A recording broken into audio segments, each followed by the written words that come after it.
que vous portez si bien, en tout cas à travers donc votre métier de psychologue et surtout donc vous représentez l'organe national de la protection et de la promotion de l'enfance. Tout à fait. Et si vous êtes là, c'est pour justement parler de cette journée mondiale de l'enfance aujourd'hui. Alors vous avez célébré cela un petit peu en avance hier, avec jeudi aussi.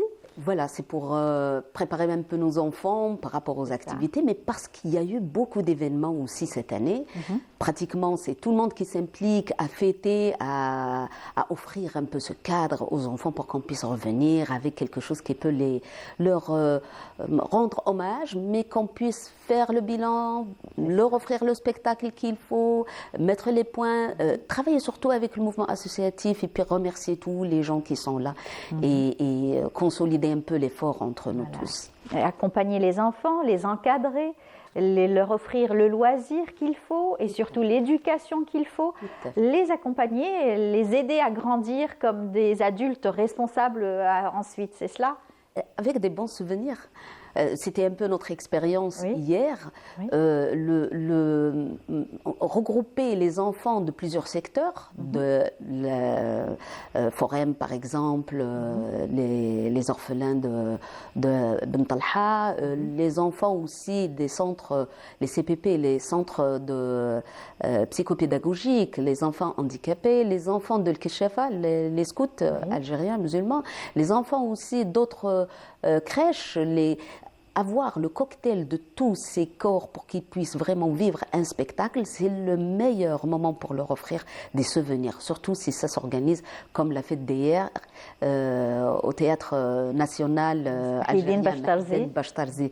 Ça revient et ça trace un tout petit peu des moments forts pour l'enfant, pour qu'il puisse comprendre que si la présence des ministres, et on les remercie vivement, Madame la déléguée nationale de la protection de l'enfance, Madame la ministre de la solidarité nationale, de la famille et des conditions de la femme, Monsieur le ministre de la jeunesse, leur présence ainsi que tous les cadres des institutions témoignent à quel point la présence de ces institutions à travers les leaders dans ce programme qui est dédié à l'enfant pour qu'il puisse vraiment organiser ce volet participatif. Voilà. Comment on peut... Ah oui, c'était vraiment passionnant, surtout que les spectacles étaient déjà des spectacles faits par enfants.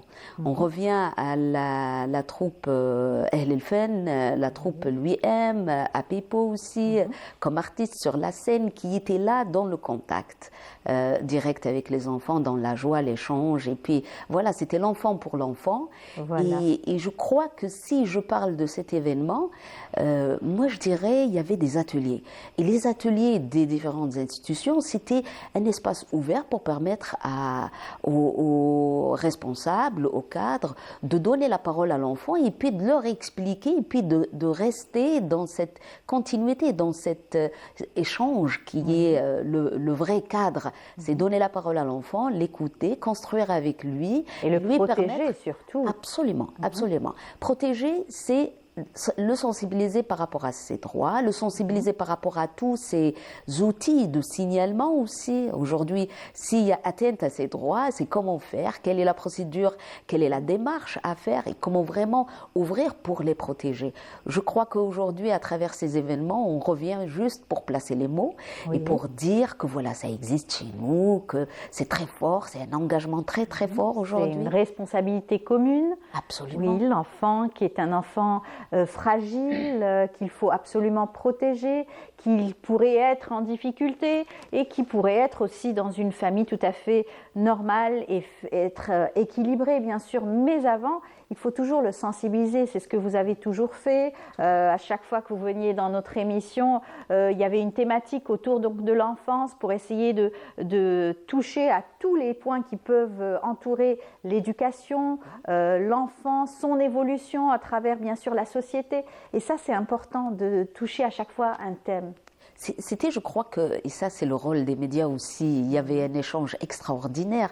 Ça nous a permis de frôler, de travailler avec des thématiques clés, mais aussi c'est pour briser un peu les tabous. Il y avait un non-dit, il y avait quelque chose qui était peut-être qualifié comme bonne pratique, mais après, avec le temps, avec les études, avec l'évolution, avec ce qu'on a gagné dans l'engagement des familles. Aujourd'hui, c'est des familles, des pères qui sont derrière et des mères qui sont derrière leurs enfants, qui cherchent le meilleur pour un bien-être. Voilà qu'aujourd'hui, le bien-être rubrique s'installe. Ce cadre énorme vient justement d'une réflexion, d'un début d'une thématique abordée, étudiée. Et je crois qu'aujourd'hui, voilà, on récolte quelque chose qui a été déjà travaillé dans plusieurs années. Travailler ensemble dans un cadre de concertation pour qu'on puisse vraiment dire les choses, fêter et travailler les thématiques ensemble, je crois que ça se faisait pas bien avant. Aujourd'hui, on a la facilité de pouvoir dire que tout le monde, voilà. Au sein de l'organe, justement, il y a un bel accompagnement des médias, justement, pour suivre tout ce que vous faites, pour essayer donc de protéger l'enfance, cette enfance si fragile aussi, qui pourrait peut-être basculer et qu'il faut absolument encadrer. Tout à fait. Mais je crois que votre présence déjà dans tout le programme et le plan d'action de l'organe national a témoigné à quel point on avance vraiment très fort. On parlait juste des textes de loi, comment vraiment on peut parler de ces conventions, de ces institutions, de ces lois comment les appliquer, comment les mettre en place. La protection de l'enfance, l'enlèvement de l'enfant, la traite des personnes. Il y a beaucoup de choses qui ont vraiment bougé dans ce cadre juridique, mais aussi il y avait les outils. Aujourd'hui, on vient parler de ces projets, de ces outils. Parmi ces outils, par exemple, Alotofula qui devient sur les smartphones, sur les téléphones comme application pour pouvoir vraiment approcher l'enfant avec ce volet moderne, on va dire, avec ce fléau qui est dans de tendance. Aujourd'hui, on est dans un monde très rapide. Bien sûr, à double facette, on va dire. Absolument. La technologie qui est au service de tous, mais qui pourrait peut-être aussi être un danger pour les enfants qui sont aussi exposés à toutes ces craintes donc des adultes. Tout à fait. Et peut-être voilà qu'on va lancer le projet de la cellule de veille qui est le signalement, mais à travers les réseaux sociaux pour qu'on puisse vraiment travailler comment on peut les protéger de ce monde virtuel dans lequel on peut retrouver nos enfants. Aujourd'hui, je crois que si on peut placer ces phrases, si dans la joie et dans la gaieté, c'est dans cet échange, on peut parler de la souffrance, du mal, du besoin réel, de ces thématiques lourdes pour les familles qui souffrent énormément.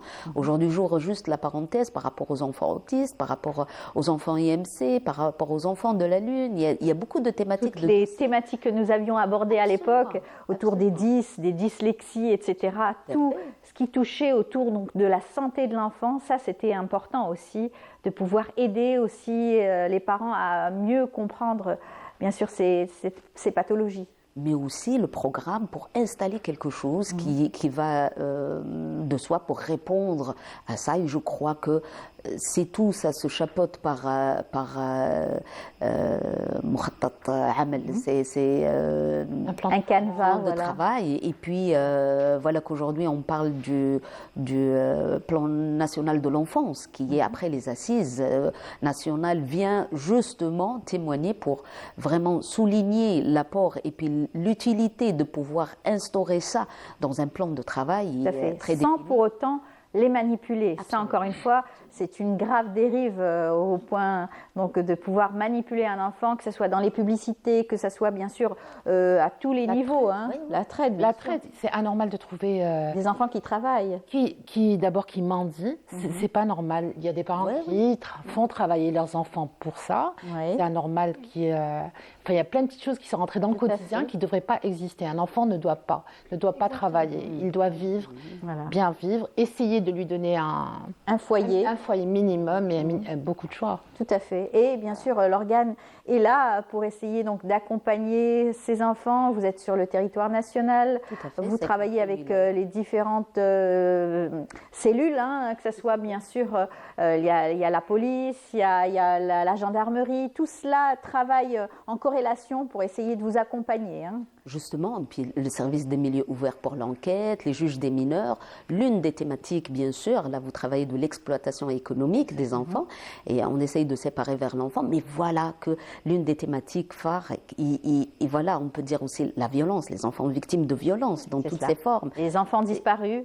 Tout à fait. Donc voilà qu'aujourd'hui on fait le lien justement pour qu'on puisse porter ça, apporter, signaler et puis sensibiliser aussi les institutions, les juges des mineurs surtout, pour intervenir quand il s'agit de dangers éminents pour protéger nos enfants. Bien sûr, ce sont des sujets graves qu'il faut absolument bien sûr les évoquer et en parler, sensibiliser. Alors on rappelle juste que hier c'était la célébration, vous les avez célébrés puisqu'aujourd'hui c'est la journée, donc c'est le BM, donc vous n'avez pas pu célébrer cela aujourd'hui, les enfants vont à l'école et ils ont des examens, mais sinon c'était une journée particulière aussi qu'il fallait surtout signaler autour donc de l'amour du pays.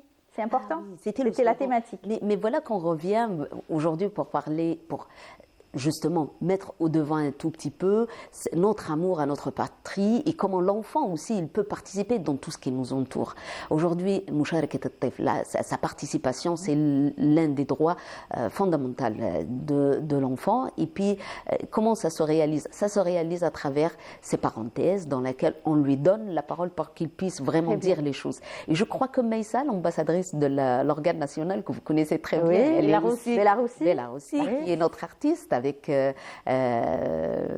il aussi un ambassadeur de Blida et ils ont pris la parole. Ce n'était pas le chapiteau, ce n'était pas le travail ou l'atelier de l'organe national, mais c'était les ambassadeurs des droits de l'enfant de l'organe national qui ont pris la parole et je vous assure qu'ils ont émerveillé le public parce qu'ils avaient leur cœur, ils croient, ils parlent à l'enfant d'une manière vraiment très très différente. Cette fierté, être ambassadeur comme ça, et la fierté de porter la parole et puis le dire comme artiste, comme enfant, comme quelqu'un qui porte message. Et ça, ils sont en train de plaidoyer justement pour qu'ils puissent gagner plus de terrain avec les enfants. On est fiers en tout cas de tous ces enfants qui réussissent en tout cas à montrer le bon chemin à d'autres enfants pareillement. Eh bien, merci beaucoup Haïda, vous allez rester avec